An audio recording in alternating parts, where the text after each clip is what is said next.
Arden the Philosopher. Arden stretched as he lifted his hands to cover his eyes. The sun was beating down upon him on this fine day, and he felt selfish that he was not enjoying it. I have been given this opportunity, he told himself. A great many men have never lived the joy of waking such a day as perilous as could be. No roof, no food, just the wind and the cold. Until now, the heat, a reminder of the loss. He stood in the dank alley as he listened to the passers-by, picking out small bits of conversation, attempting to hear about the early days' markets. He grumbled as nothing piqued his interest.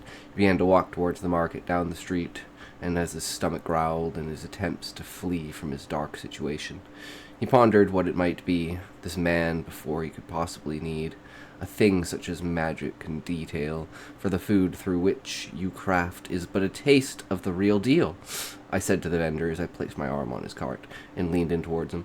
Loaves of bread for sale, good sir, although I would say you do not look to have the coin, my friend. I am bereft of coin, good merchant, of that you may well see, but of conscience and mind I bid I am not.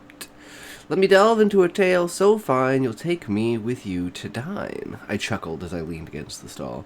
Would you care to calculate the worth of such words that come from this sturdy mind? If they were worth anything, you would have some. I say you should rethink your tenure, my good sir. But what would you think that I would sell such ideas to normal folk? I see this woven curtain of silk upon the glamorous stalk of folded woven velvet, stuffed with who knows what, to prepare such a fancy and inviting seat. Those are the kinds of ideas I keep for men of such stature. Your words are minced of honey and garlic, my friend, the vendor laughed as he sat back in his chair. Pray tell me, then, I will perch an ear to you for a time. This bread you make is but a mixture made of fine pieces placed in the correct order and set upon by the right elements for the correct time. This is a process of science. By definition, the very essence of such a thing is the work of the devil. Only you who know of the truth that comes from men with tongues so sour they taste not the foul upon that dusty old loaf. I torted as I stared at his gruff face, lost in the contemplation of such a deed. If you mean to tell me you will call witchcraft upon me for my baking if I not share of free my hard labor, son, you push too far. Upon what value do you stand?